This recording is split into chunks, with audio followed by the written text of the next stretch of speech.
प्रिय विद्यार्थियों, कैसे हैं आप लोग। आज के इस वीडियो में हम क्लास 12 केमिस्ट्री चैप्टर 3 रासायनिक बलगतिकी चैप्टर का मोस्ट इंपोर्टेंट टॉपिक को पढ़ने वाले हैं। दोस्तों, आज के इस वीडियो में पढ़ेंगे रासायनिक अभिक्रिया का संगत सिद्धांत क्या होता है। बहुत ही इंपॉर्टेंट टॉपिक है। हमारे बोर्ड एग्जाम में 3 नंबर में यह पूछा जाता है, कभी कभी यह 5 नंबर में भी पूछ लिया जाता है। तो बहुत ही इंपॉर्टेंट टॉपिक है। वीडियो को आपको लास्ट तक देखना है। अगर आप वीडियो पे नए हैं तो वीडियो को लाइक कर दीजिए, चैनल पे नए सब्सक्राइब कर दीजिए, बेल आइकन को प्रेस कर दीजिए, क्योंकि बोर्ड एग्जाम के हर सब्जेक्ट का हर इंपॉर्टेंट टॉपिक का वीडियो आपको इस चैनल पर मिलता रहेगा। तो आइए वीडियो को स्टार्ट करते हैं। देखिए, रासायनिक अभिक्रिया का संगत सिद्धांत क्या होता है।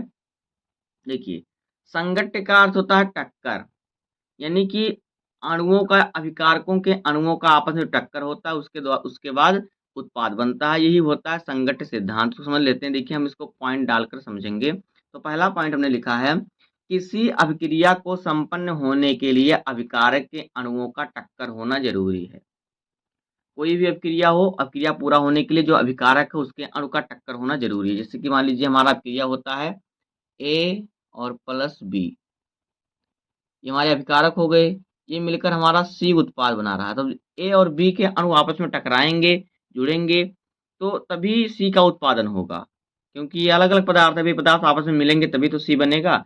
तो ये अभिकारक हो गए। जो अभिक्रिया में भाग लेते हैं वो अभिकारक होते हैं। और अभिकारक यानी क्रिया करने के बाद, अभिक्रिया होने के बाद जो पदार्थ बनता है वो उत्पाद होता है। तो ए बी इसमें अभिकारक है, सी उत्पाद है। तो किसी अभिक्रिया को संपन्न होने के लिए अभिकारक के अणुओं का टकराना बहुत जरूरी होता है। जैसे कि यहाँ पे ए और बी के अणुओं का आपस में टकराना बहुत जरूरी, तभी अभिक्रिया होगी। ये पहला पॉइंट हमारा हो गया। दूसरा पॉइंट देखिए, अभिकारक के अणुओं का टक्कर प्रभावी होना चाहिए। जो अभिकारक के अणु हैं उनका टक्कर प्रभावी होना चाहिए। जैसे कि देखिए, मान लेते हैं कि ये हमारे दो अणु हैं, एक पेन है, एक कैप है, दो अणु हैं।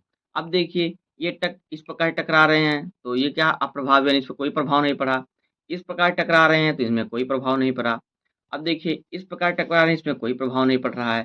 इस प्रकार टकरा रहे हैं, कोई प्रभाव नहीं पड़ रहा है। लेकिन जब ये इस प्रकार से टकराएंगे तो ये क्या है, जुड़ गया। ये पेन कंप्लीट हो गया, यानी अब क्रिया कंप्लीट हो गई। दोनों दोनों कैप दो मिलके एक नया पदार्थ बना दिए। तो इसी प्रकार से टक्कर से जिस टक्कर से अभिक्रिया जो अभिक्रिया बनती अभिक्रिया होती है, अभिक्रिया शुरू होती है, वो प्रभावी टक्कर होता है। तो प्रभावी टक्कर होना जरूरी है।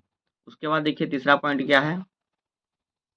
तीसरा पॉइंट हमारा है, प्रभावी टक्कर के लिए अभिकारक के अणुओं के पास न्यूनतम ऊर्जा चाहिए, जिसे देहली ऊर्जा कहते हैं। देखिए, प्रभावी टक्कर होने के लिए जो अणु होते हैं उन अणुओं के बीच कुछ ऊर्जा चाहिए, जो जिस ऊर्जा को कहते हैं देहली ऊर्जा। जिससे हमने आपको पहले बता दिया, देहली ऊर्जा, सक्रियण ऊर्जा। तो प्रभावी टक्कर के लिए अभिकारक के अणुओं के पास न्यूनतम ऊर्जा होनी चाहिए, उसे कहते हैं देहली ऊर्जा। देहली ऊर्जा से ही देखिए देखिए दो अणु हैं तो कैसे टकराएंगे, उनके पास जब ऊर्जा होगी तभी टकराएंगे ना। उसके बाद देखिए, अगला पॉइंट हमारा क्या है। अगला पॉइंट है, कुछ ऐसी अभिक्रिया होती है जिनके अभिकारक के अणुओं के पास प्रभावी टक्कर के लिए ऊर्जा नहीं होती। यानी कुछ अभिक्रिया ऐसी होती है जिनके जो अभिकारक के अणु होते हैं उनके पास कोई ऊर्जा नहीं होती प्रभावी टक्कर करने के लिए। तो ऐसी अभिक्रिया में क्या किया जाता है, ऐसी अभिक्रिया में हमें ऊर्जा देनी पड़ती है, जिसे सक्रिय ऊर्जा कहते हैं। ऐसी अभिक्रिया में क्या करेंगे, हम अभिकारक के अणुओं को क्या करेंगे, ताप देंगे, गर्मी देंगे, जिससे उनके अंदर ऊर्जा आएगी। तब वो क्या करेंगे, प्रभावी टक्कर कर पाएंगे। तो इस ऊर्जा को कहते हैं हम सक्रिय ऊर्जा। जो ऊर्जा हम देते हैं अणुओं को प्रभावी टक्कर के लिए, उन्हें ऊर्जा देते हैं, वो ऊर्जा होती है सक्रिय ऊर्जा। उसके बाद देखिए, अगला पॉइंट क्या है। अगला पॉइंट है कि एकांक आयतन में अभिकारक के अणुओं द्वारा प्रति सेकंड में लगाए गए प्रभावी टक्करों की संख्या को संगत आवृत्ति कहते हैं। इसे जेड से प्रदर्शित करते हैं। देखिए, एकांक आयतन, मान लेते हैं कि 1 लीटर क्या है हमारा, जो है अभिकारक है। यानी कि जैसे मान लेते हैं कि चीनी और फिर पानी क्या है, दोनों मिलाकर क्या, उनका जो भार है क्या है, 1 लीटर आयतन है। अब 1 लीटर अभिकारक हो गया, क्योंकि चीनी पानी दोनों अभिकारक हैं। अब ये जब मिलेंगे तो 1 सेकंड में इनके अंदर कितने टक्कर हो रहे हैं, कितने प्रभावी टक्कर हो रहे हैं। इन टक्करों को हम कहते हैं क्या, संगत आवृत्ति। इन टक्करों की जो संख्या होगी उनकी संख्या को कहते हैं हम संगत आवृत्ति, और संगत आवृत्ति को जेड से प्रदर्शित किया जाता है। तो एकांक आयतन मानिए कि 1 लीटर पानी है, और फिर पानी मतलब कि 1 लीटर आयतन है। जैसे कि पानी और नमक हमने घोला, अब वो 1 लीटर बन गया। अब 1 लीटर हमारा क्या विलयन बन गया, क्योंकि पानी और चीनी मिलाकर हमारा क्या है, इसमें अभिक्रिया हुआ तो ये पदार्थ बनाया, पानी चीनी का घोल। तो इसमें जो पानी चीनी अभिकारक है, अब अभिकारक का हम मानते हैं आयतन कितना है, 1 लीटर है। एकांक आयतन कह रहा नहीं 1 लीटर है या 1 किलोग्राम है, कुछ भी कह सकते हैं। तो 1 लीटर आयतन में अभिकारक के अणुओं द्वारा 1 सेकंड में कितने प्रभावी टक्कर लग रहे हैं, उन प्रभावी टक्करों की संख्या को कहते हैं संगत आवृत्ति कहते हैं, और संगत आवृत्ति को जेड से प्रदर्शित करते हैं। अब आगे देखिए, अगला पॉइंट देखिए क्या है। अगला पॉइंट हमारा इसी में है, सभी टक्करों से उत्पाद नहीं बनते। सभी टक्कर से क्या होता है, उत्पाद नहीं बनते। केवल वह टक्करें जिनमें अणु पर्याप्त ऊर्जा के साथ सही अभिविन्यास में टकराते हैं तभी उत्पाद बनते हैं। जैसे अभी हमने आपको पेन का उदाहरण दिया कि देखिए पेन कैसे, देखिए 2 अणु हैं, अगर ये इस प्रकार टकरा रहे हैं तो कोई कोई इसमें कुछ नहीं बन रहा है, ये टकरा है इससे कुछ नहीं हो रहा है, ये टकरा है इस प्रकार से कुछ नहीं हो रहा है। यानी कि अब ये प्रभावी टक्कर जब ये टकराएंगे, दोनों क्या करेंगे, दोनों ऊर्जा के साथ, दोनों सही ऊर्जा के साथ टकराएंगे। इस प्रकार से देखिए बंद हो गया। तो इस प्रकार से क्या एक पेन बन गया, क्या प्लग था और फिर पेन लग था, दोनों जुड़ गया, तो ये अब ये पूरा हुआ। तो इसी प्रकार जब टकराते हैं तब क्या होता है, तब ये क्या होते हैं, पर्याप्त अणु बनते हैं। तब ये क्या होता है, सही जिसे कहते हैं हम प्रभावी टक्कर, तब ये प्रभावी टक्कर होता है। तो तभी उत्पाद बनते हैं।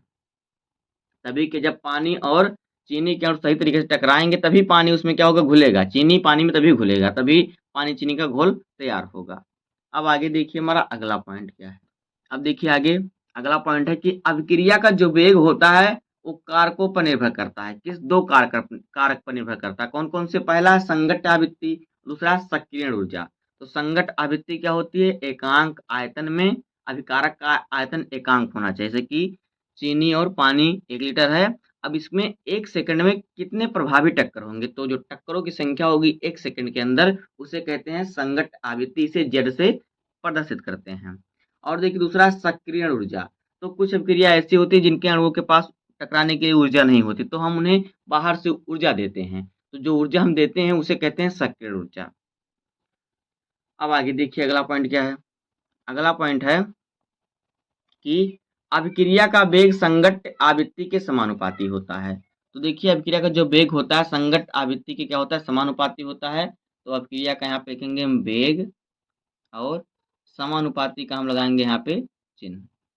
क्या होता है, किसके समानुपाती होता है, संगत आवृत्ति। संगत आवृत्ति को हम जेड से प्रदर्शित करते हैं।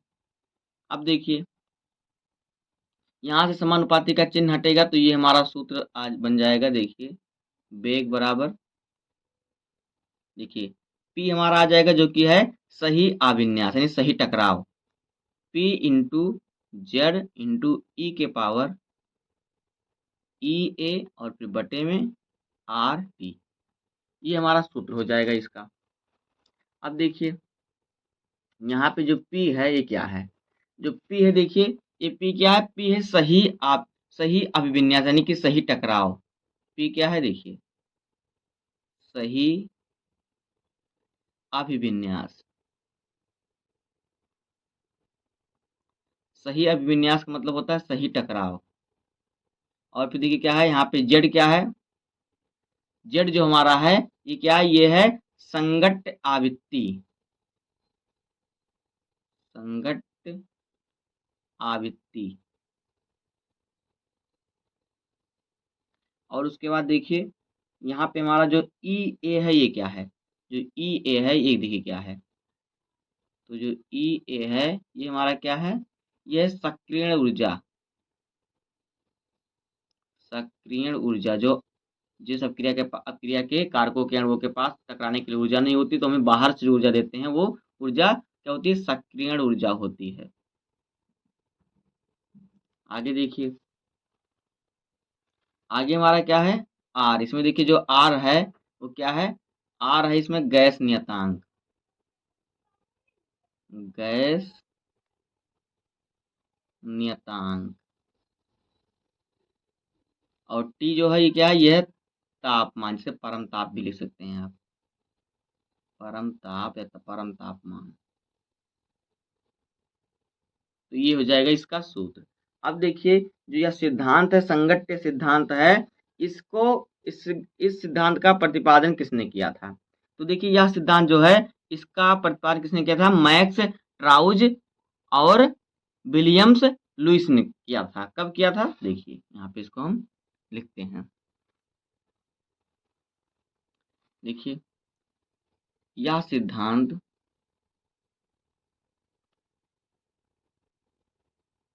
यानी कि संगट्य सिद्धांत, संगट्य सिद्धांत को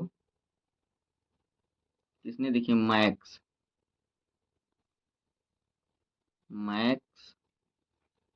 ट्राउज ट्राउड्स और किसने? विलियमसन लुईस, यहाँ पर रहेगा विलियम्स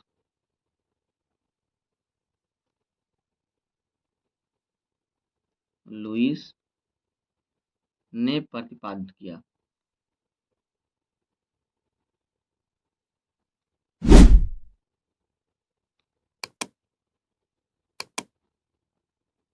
तो दोस्तों इस प्रकार से हो जाएगा संगट्य सिद्धांत।